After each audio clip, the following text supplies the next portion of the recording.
Hello viewers, I hope all you are doing great. Viewers, आज के इस lecture में हम कवर करने जा रहे हैं modal verbs and there types के मॉडल वर्ब्स क्या होते हैं और उनकी टाइप्स कौन कौन सी होती हैं, उनकी इकसाम कौन कौन सी होती हैं। तो वीवर्स, इस सिलसिले में हमें ये पहले समझना होगा कि मॉडल वर्ब्स क्या होते हैं, इनका इंग्लिश ग्रामर में क्या रोल होता है।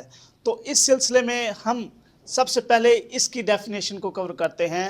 दीज वर्ब्स आर, ये वर्ब्स वो होते हैं यूज टू रिप्रेजेंट, जो शो करते हैं किस चीज़ को, परमिशन को, किसी भी तरह की इजाज़त को, रिक्वेस्ट, किसी भी दरख्वास्त को, किसी भी गुजारिश को, एबिलिटी, किसी काम के करने की काबिलियत को, ख्वाह वो पास्ट में हो, ख्वाह वो फ्यूचर में हो या माजी में हो, उसको रिप्रेजेंट करने के लिए यूज़ किया जाता है। उसके बाद डिडक्शंस, किसी भी चीज़ के मतलब अंदाज़ा लगाने के लिए। उसके बाद हाइपोथेटिकल थॉट्स, ऐसे ख्यालात जिसके बारे में आप श्योर ना हो और आप उसके बारे में कोई प्रडिक्शन, कोई पेश गोई कर रहे हो, उनको भी रिप्रेजेंट करने के लिए हम मॉडल वर्ब्स को यूज़ करते हैं। इसके अलावा मॉडल वर्ब के साथ या उससे पहले हम किसी भी तरह की कोई भी हेल्पिंग वर्ब को यूज़ नहीं कर सकते। मिसाल के तौर पर is, am, are, was, were, has, have been, ये जितने भी हेल्पिंग वर्ब्स हैं उनको हम मॉडल वर्ब्स के साथ यूज़ नहीं कर सकते। ख्वाह वो इंटेरोगेटिव सेंटेंस हो, ख्वाह वो नेगेटिव हो या इम्पेरेटिव यानी कि सादा सेंटेंसेस हो, हम किसी भी तरह के सेंटेंस में ना कोई हेल्पिंग वर्ब मॉडल वर्ब के साथ यूज़ कर सकते हैं, ना ही उनके साथ किसी भी तरह की कोई फॉर्म या आईएनजी या किसी भी तरह का कोई इजाफा नहीं कर सकते। ये एक बेस फॉर्म होती है और बस इसी को ही यूज़ करना होता है। तो वीवर्स, इसके बाद हम आ जाते हैं इसकी टाइप्स पर। पहले नंबर पर हमारे पास आ जाता है कैन, उसके बाद कुड, उसके बाद मे, माइट, शैल, शुड, उसके बाद मस्ट, विल, वुड और ऑट। ये हमारे पास total 10 types of model verbs हैं। इनको हम मॉडल वर्ब्स के तौर पर यूज़ करते हैं और इनके साथ किसी भी तरह की कोई भी फॉर्म या किसी भी हेल्पिंग वर्ब का, किसी भी तरह की कोई भी चीज़ का इजाफा नहीं किया जाता। अब हम आ जाते हैं इसकी पहली टाइप पे, वो है कैन। अब कैन को किस चीज़ के लिए यूज़ किया जाता है? पहले तो हम इसको यूज़ करते हैं प्रेजेंट एबिलिटी शो करने के लिए। मिसाल के तौर पर किसी भी बंदे में या लिविंग थिंग हो या नॉन लिविंग थिंग हो, उसमें किसी काम को करने की सलाहियत के बारे में हम इसको यूज़ करते हैं। मिसाल के तौर पर I can speak English, I can speak English, कि मैं इंग्लिश बोल सकता हूँ। तो इस सेंटेंस में किस चीज़ को रिप्रेजेंट किया जा रहा है? प्रेजेंट एबिलिटी, कि मैं इंग्लिश बोल सकता हूँ इस वक्त, ये मेरे में क्या है? एक प्रेजेंट एबिलिटी। तो प्रेजेंट एबिलिटी को शो करने के लिए हम किसको यूज़ करते हैं? कैन को। आगे है ही कैन ईट फूड, कि वो खाना खा सकता है। तो इस सेंटेंस में भी किस चीज़ को रिप्रेजेंट किया जा रहा है? प्रेजेंट एबिलिटी को, कि वो खाना खा सकता है।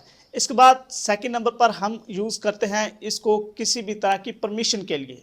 मिसाल के तौर पर can I have a pizza for breakfast, कि क्या मैं ब्रेकफास्ट के लिए आपसे पिज़्ज़ा ले सकता हूँ।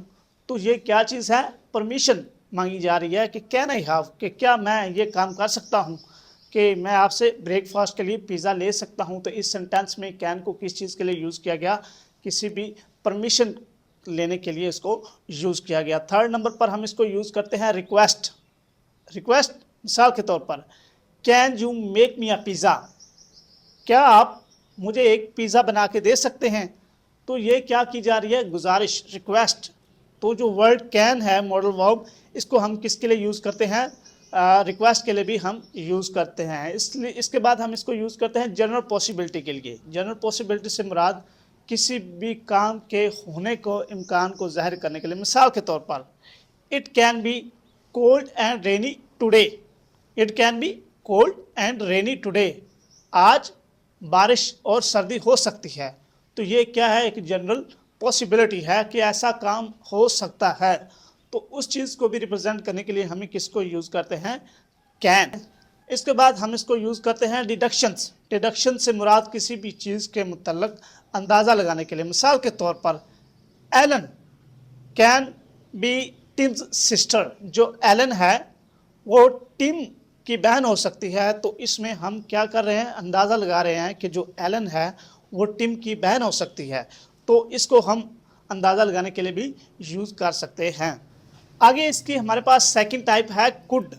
अब हम कुड को किस चीज़ के लिए यूज़ कर सकते हैं? पहले नंबर पर हमारे पास आता है पास्ट एबिलिटी। कोई ऐसा काम जो हम माजी में कर सकते थे और अब हम नहीं कर सकते, अब हम में वो काम करने की एबिलिटी नहीं है, तो उस चीज़ को भी रिप्रेजेंट करने के लिए हम किसको यूज़ करते हैं? कुड। मिसाल के तौर पर आई कुड सी परफेक्टली, मैं ठीक तरीके से देख सकता था। व्हेन आई वॉज यंग, जब मैं नौजवान था, जब मैं बालिग था, तो तब मैं ठीक तरीके से देख सकता था।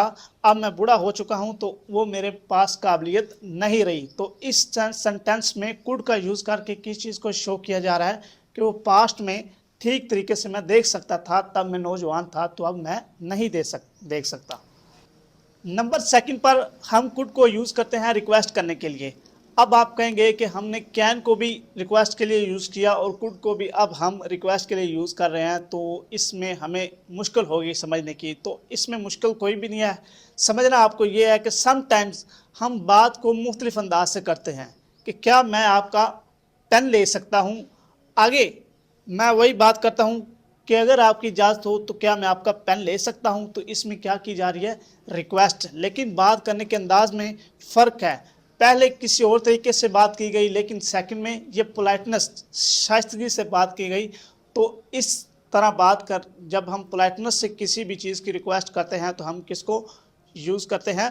कुड को। मिसाल के तौर पर हमारे पास है एक्सक्यूज़ मी, सुनिएगा, कुड यू हेल्प मी, क्या आप मेरी मदद कर सकते हैं? पहले उसको मुतवज्जा किया गया कि एक्सक्यूज़ मी, सुनिएगा, कुड यू हेल्प मी, कि क्या आप मेरी मदद कर सकते हैं। तो अब आप उससे बड़े ही पोलाइटनेस से काम लेने की रिक्वेस्ट कर रहे हैं। इसके बाद हम कुड को प्रेजेंट या फ्यूचर एबिलिटी के लिए भी यूज़ करते हैं। मिसाल के तौर पर my glass could be in my bag, जो मेरे ग्लासेस हैं, मेरी ऐनक है, वो बैग में हो सकती है। तो इसमें शो किया जा रहा है फ्यूचर एबिलिटी को कि अगर जाके मैं बैग को चेक करता हूँ तो उसमें हो सकता है कि जो मेरी ऐनक है जो गुम हुई है वो उसमें हो सकती है।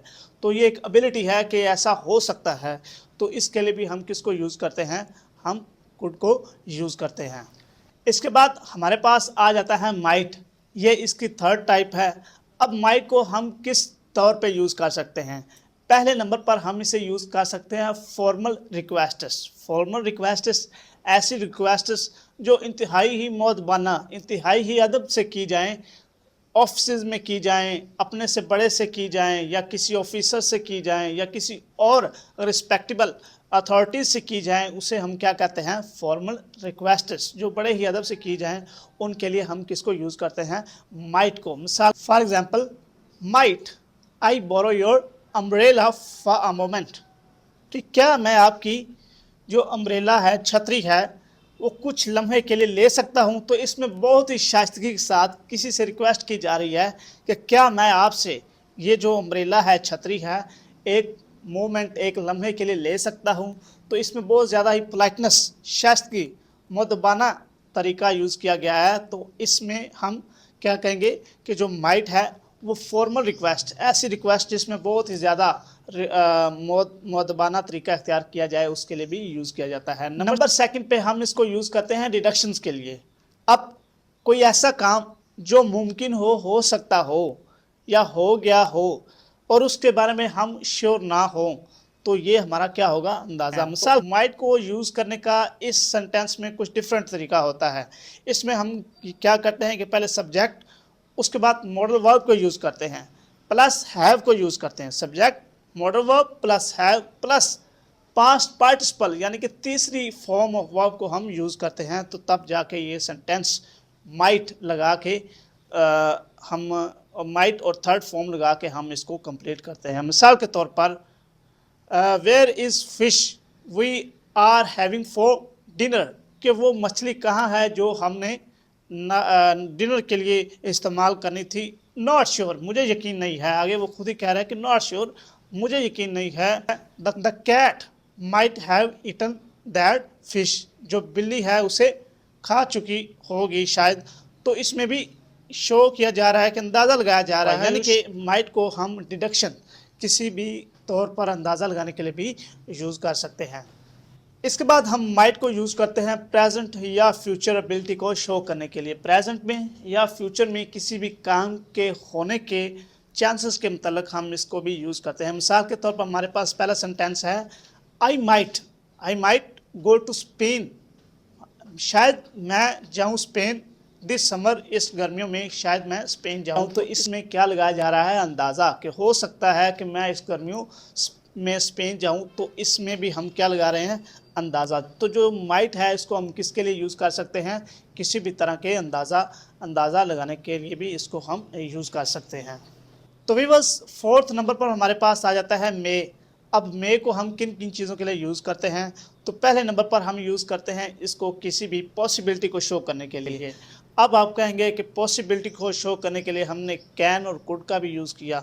तो व्यूअर्स, जब हम किसी दोस्तों में बैठे हों या किसी और कोलीग्स में बैठे हों, तो वहाँ किसी भी तरह की पोलाइटनेस शो करने के लिए, अदब शो करने के लिए ज़्यादा से ज़्यादा उसको हम तब क्या यूज़ करते हैं, मे। मिसाल के तौर पर we may have to reschedule our meeting, कि जो हमारी मीटिंग है उससे हमें दोबारा से तरतीब देना पड़ेगा, उसका जो टाइम टेबल्स हैं, टाइमिंग्स हैं, उनको चेंज करके हमें दोबारा बनाने पड़ेंगे।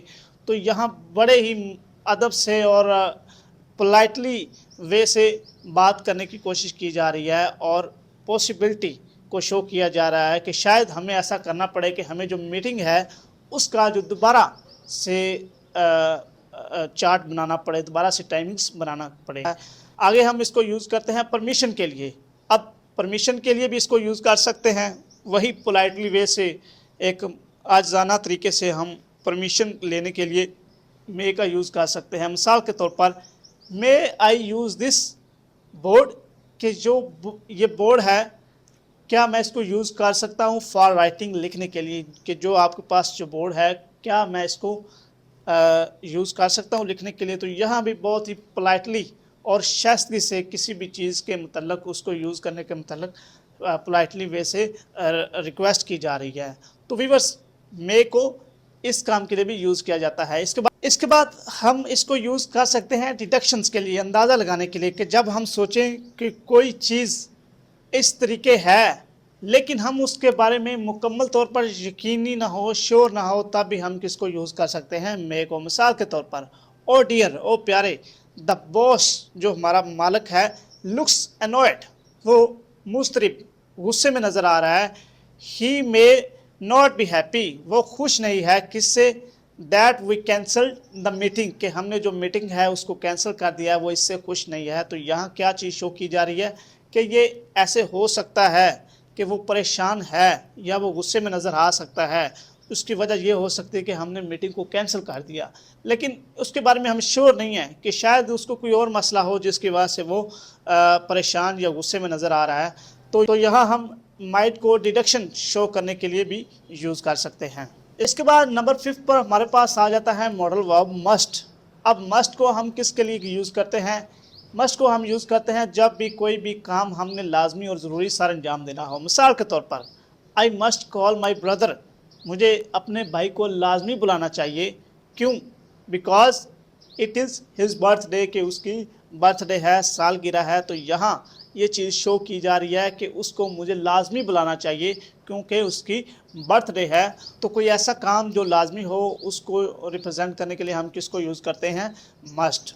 इसके बाद हम मस्ट को यूज़ करते हैं किसी भी रूल और लॉ के लिए, यानी कि किसी भी असूल और कानून को फॉलो करने के लिए हम मस्ट को यूज़ करते हैं। मिसाल के तौर पर हमारे पास पहला सेंटेंस है यू मस्ट, कि आपको ये ज़रूर करना चाहिए। क्या करना चाहिए, put your phone on silent, कि जो आपका फ़ोन है उसको साइलेंट पे डाल देना चाहिए। तो यहाँ ये क्या है, असूल है, ज़ाब्ता है कि यहाँ अगर आप बैठे हैं तो आपका ये जो फ़ोन है उसको आपने लाजमी साइलेंट पे डाल देना है। अब क्यों डाल देना है, because of you are sitting in the meeting room. इसके बाद हम मस्ट को यूज़ करते हैं किसी भी स्ट्रॉन्ग सजेशन के लिए। मिसाल के तौर पर you must win the match, कि जो मैच है आपको लाजमी जीतना चाहिए। You must stand first in the class, कि तुम्हें क्लास में पहली पोजीशन लाजमी हासिल करनी चाहिए। ये क्या है कि हम स्ट्रॉन्ग सजेशन दे रहे हैं, उसके लिए हम किसको यूज़ कर रहे हैं, मस्ट को।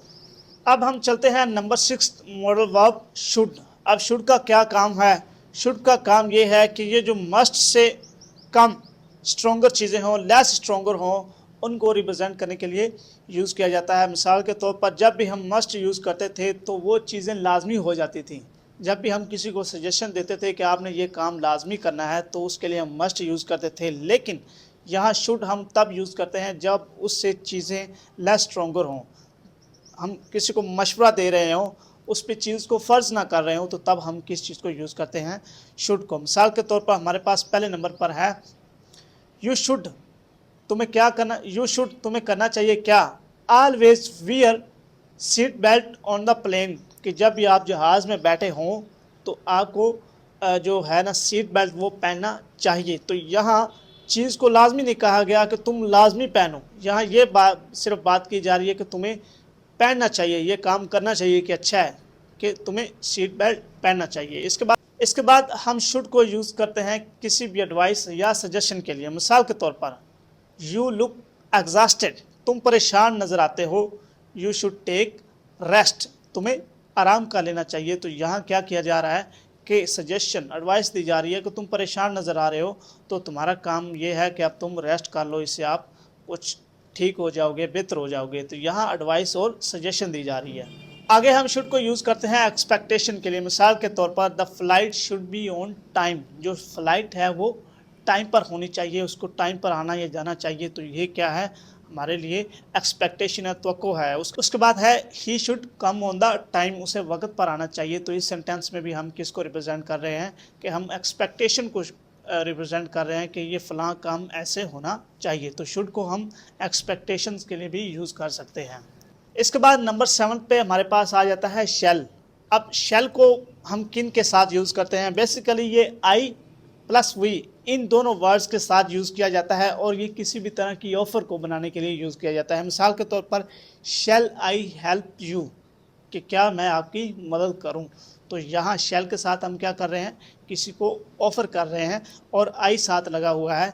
तो ये क्या काम करता है, किसी भी तरह की ऑफ़र को बनाने के लिए मदद करता है।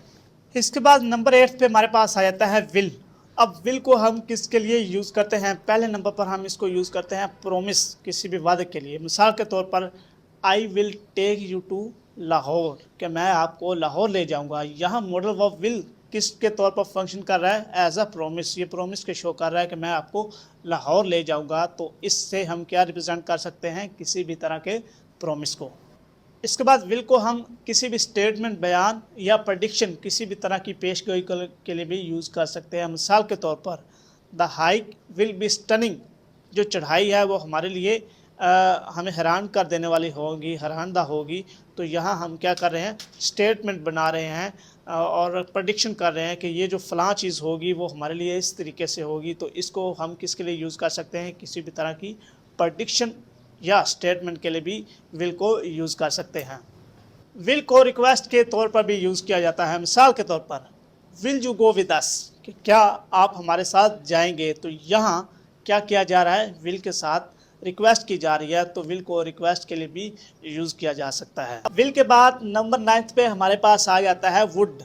अब विल और वुड का ऑलमोस्ट जो फंक्शन है वो सेम है, वो तकरीबन एक तरह की ही काम करते हैं। लेकिन यहाँ डिफरेंस ये है कि विल में सिंपल तौर पर चीज़ों को डिस्क्राइब किया जाता था। यहाँ ये जो वुड है, यहाँ हम पोलाइटली चीज़ों को करते हैं, किसी भी रिक्वेस्ट को या किसी भी सजेशन को बड़े ही पोलाइटली तरीके से करते हैं। तो पहले नंबर पर हम इसको यूज़ करते हैं रिक्वेस्ट के लिए। मिसाल के तौर पर would you give me a cup of coffee, कि क्या आप मुझे एक कॉफ़ी का कप देंगे। तो यहाँ रिक्वेस्ट की गई है वुड को यूज़ करते हुए बड़े ही पोलाइटली वे से, बड़े ही मुअद्दबाना तरीके से।